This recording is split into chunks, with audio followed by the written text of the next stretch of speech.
ಇನ್ನು ಭಾನುಮತಿ ಅಂತ ಹೇಳಿ ಮೈಸೂರಿನಿಂದ. ಭಾನುಮತಿ ಅವರ ನಮಸ್ಕಾರ.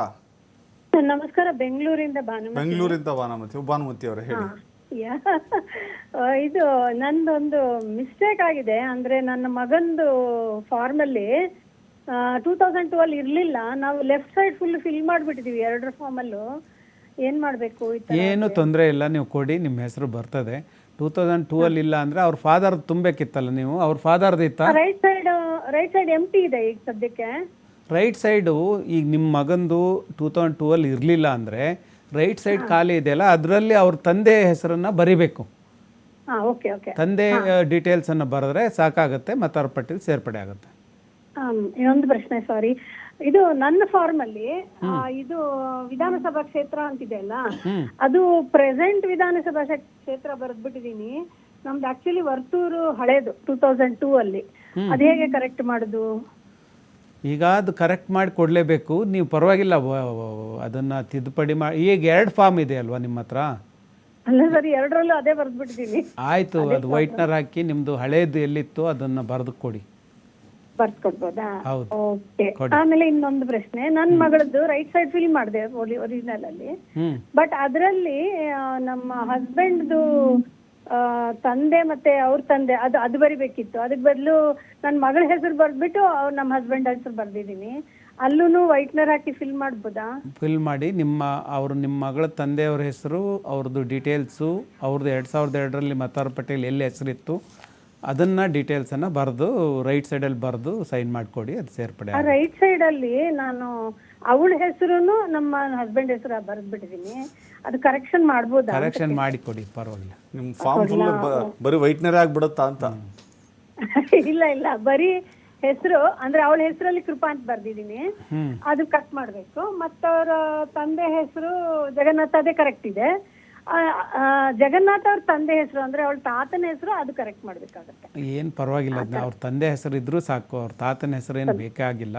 ಅವ್ರ ತಂದೆ ಅವ್ರದ್ದು ವೋಟರ್ ಡೀಟೇಲ್ಸ್ ಇದ್ರೂ ಸಾಕು, ಹಾಕಿಕೊಡಿ. ಇದೆ, ಅದೆಲ್ಲ ಇದೆ.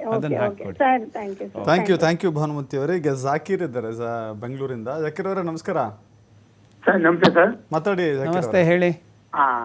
ಸರ್ ನನ್ನ ಕ್ವಶನ್ಸ್, ಈ ರೈಟ್ ಸೈಡ್ ಅಲ್ಲಿ ಮತದಾರ ಸಂಬಂಧೀಯ ವಿವರಗಳು ಅಂತ ಇದೆ. ಅದ್ರೇನಂದ್ರೆ ಹೆಸರು ನೇಮು ಫಸ್ಟ್ ಲೈನ್ ಇದೆ, ಅದು ನಾವು ಲೇಟ್ ತಂದೆ ಹೆಸರು ಬರಿತೀವಿ. ಅದು ಲೇಟ್, ಅದು ಎಕ್ಸ್ಪೈರ್ ಆಗಿದ್ದಾರೆ, ತಂದೆ ಲೇಟ್ ಹೆಸರು ಬರಿತೀವಿ. ಸೆಕೆಂಡ್ ಲೈನ್ ಅಲ್ಲಿ ಭಾವಚಿತ್ರ ವೋಟೇಜ್ ಇದು, ಹೌದು, ಅದು ಎಂಟ್ರಿ ಮಾಡ್ತೀವಿ. ಮೂರನೇದು ಸಂಬಂಧಿಯ ಹೆಸರು ಅಂತ ಒಂದಿದೆ, ಅದು ಯಾವ್ದು ನೋಟ್ ಮಾಡ್ಬೇಕಲ್ಲಿ? ಸಂಬಂಧ ಏನು ಅಂತ, ತಂದೆನೋ ತಾಯಿನೋ ಏನು ಅಂತ? ಅದು ಕೇಳಿ ಇನ್ನೊಂದು ಸಂಬಂಧ ಅಂತ ಇದೆ, ಎರಡಿದೆ ಅಲ್ಲಿ. ಎರಡಲ್ಲಿ ಯಾವ್ದು ಅಂತ? ಒಂದು ತಂದೆ ಹೆಸರು, ಸಂಬಂಧ ಏನು ಅಂತ ಇದೆ, ತಂದೆ ಅಂತ ಬರೀರಿ ನೀವು. ಅದು ತಗೋಣ. ಈ ಸಂಬಂಧ ಹೆಸರು ನಾನು ಬ್ಲಾಕ್ ಬಿಡ್ತೀನಿ ಸರ್. ಸ್ವಾಮಿ, ಇನ್ನೊಂದು ಇಂಪಾರ್ಟೆಂಟ್ ಆಗೇನಂದ್ರೆ, ಈಗ ನಾನು 2002ನೇ ಹೆಸರು ನಾನು ಆಕ್ಚುಲಿಗೆ ವೋಟ್ ಹಾಕಿದ್ದೀನಿ. ನನ್ನ ಡೀಟೇಲ್ಸ್ ಎಲ್ಲ ಇದೆ. ನನ್ನ ಮಿಸ್ಸಸ್ ಏನಾಗಿದೆ, ನಾವು ಇಂಡಿಕೇಶ್ ಮದುವೆ ಆಗಿದ್ದೀವಿ ಸರ್. ಇಂಡಿಗೆ ಮದುವೆ ಆದಾಗ ಏನಾಗಿದೆ, ಅವ್ರಿಗೆ ಸುಮ್ಮನೆ ಅಂದ್ರೆ ಅಧಿಕೃತವಾಗಲ್ಲ, 4 ಜನ ಈ ಫ್ಯಾಮಿಲಿ ಇದೆಯಲ್ಲ, ಈ ಸಮಾಜದಲ್ಲಿ ಸೇರಿಸ್ಕೊಬಿಟ್ಟೆ ಮದುವೆ ಆಗ್ಬಿಟ್ಟೆ ಅನ್ನೋ ರೀತಿಯಲ್ಲಿ ನಮ್ಮ ಸುಮ್ಮನೆ ಒಂದು ನೇಮ್, ಒಂದು ತಾತ್ಕಾಲಿಕವಾಗಿ ನೇಮ್ ಚೇಂಜ್ ಮಾಡಿದ್ದೀವಿ ಮಿಸಸ್. ಆಕ್ಚುಲಿ ಮಿಸಸ್ ಹೆಸರು ವಿಜಯಲಕ್ಷ್ಮಿ ಅಂತ. ಈ ವಿಜಯಲಕ್ಷ್ಮಿನ ರಿಯಾನಾ ಬಾನು ಅಂತ ಮಾಡಿದ್ದೋ ಸರ್. ಆವಾಗ ಅದು ವೋಟ್ ಲಿಸ್ಟ್ ಸೇರ್ಪಡೆ ಆಗ್ಬಿಟ್ಟಿದೆ. ಈಗ ನಮ್ಮಲ್ಲಿ ಅಲ್ಲಿಂದ ಅವ್ರು ವೋಟ್ ಹಾಕಲಿಲ್ಲ. ಈಗ ನಾವೇ ಮಾಡಿದ್ವಿ, 2017ನೇ ಇಸ್ವಿಯಲ್ಲಿ ಅವ್ರ ತಂದೆ ತಾಯಿ ಎಲ್ಲ ಸೇರ್ಕೊಂಡು ಸೇಮ್ ಅದೇ ನೇಮ್ ಕೊಟ್ಟಿ, ವಿಜಯಲಕ್ಷ್ಮಿ ಅಂತ ಕೊಟ್ಟಿದ್ದೀನಿ. ಆ ವಿಜಯಲಕ್ಷ್ಮಿ ಕೊಟ್ಟಿದಾಗ ಅದೇ ರೀತಿ ವೋಟ್ ಹಾಕಿದೀವಿ.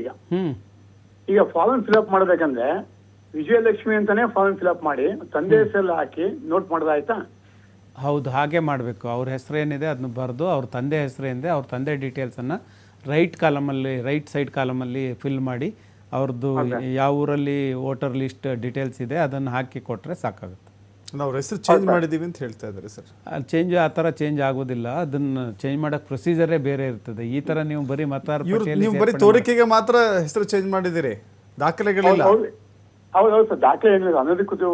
ದಾಖಲೆಯಲ್ಲಿ ಚೇಂಜ್ ಆಗಿದ್ರೆ ಮಾತ್ರ ಅವ್ರನ್ನ ಹಿಂಗೆ ಸೇರ್ಪಡೆ ಮಾಡೋಕ್ಕೆ ಬರ್ತದೆ, ಇಲ್ಲಾಂದ್ರೆ ಬರೋದಿಲ್ಲ. ಮೂಲ ಹೆಸರಲ್ಲೇ ಸೇರ್ಪಡೆ ಮಾಡಿ ಅವ್ರ ತಂದೆ ಡೀಟೇಲ್ಸ್ ಕೊಟ್ಟರೆ ಮತದಾರ ಪಟ್ಟಿಯಲ್ಲಿ ಸೇರ್ಪಡೆ ಆಗುತ್ತೆ. ಓಕೆ ಜಾಕೀರ್ ಅವರ ಧನ್ಯವಾದಗಳು. ಈಗ ಭರತ್ ನೆಲಮಂಗಲದಿಂದ ಫೋನ್ ಮಾಡಿದ್ದಾರೆ. ಭರತ್ ಅವರ ನಮಸ್ಕಾರ. ಸರ್ ಒಂದು ನಿಮಿಷ ಸರ್ ಹತ್ರ ಮಾತಾಡ್ಬೋದಾ? ಮಾತಾಡಿ, ಭರತ್ ಅವ್ರು ಮಾತಾಡಿ. ಸರ್ ಇದು ಏನಂದ್ರೆ 2002ರಲ್ಲಿ ನೀವು 24 ವರ್ಷದ ಹಿಂದ್ಗಡೆ ಕೇಳ್ತಾ ಇದ್ದೀರಾ. 2002ರಲ್ಲಿ ನಮ್ಮ ತಂದೆಯವರು ಅದಕ್ಕಿಂತ ಮುಂಚೆ 35-40 ವರ್ಷ ಆಯ್ತು ತೀರೋಗಿ. ಮತ್ತೆ ಅವರು 2002ರಲ್ಲಿ ಓಟ್ ಹಾಕಕ್ಕೆ ಹೆಂಗ್ ಬರ್ತದೆ? ಎಷ್ಟು ವರ್ಷ ಆಯಿತು ನಿಮ್ಮ ತಂದೆಯವ್ರು ತೀರೋಗಿ? ಅಲ್ಲ 40-45 ವರ್ಷ ಆಯ್ತು. ಆಯಿತು. ನಿಮಗೆ ಎಷ್ಟು ವರ್ಷ ಈಗ?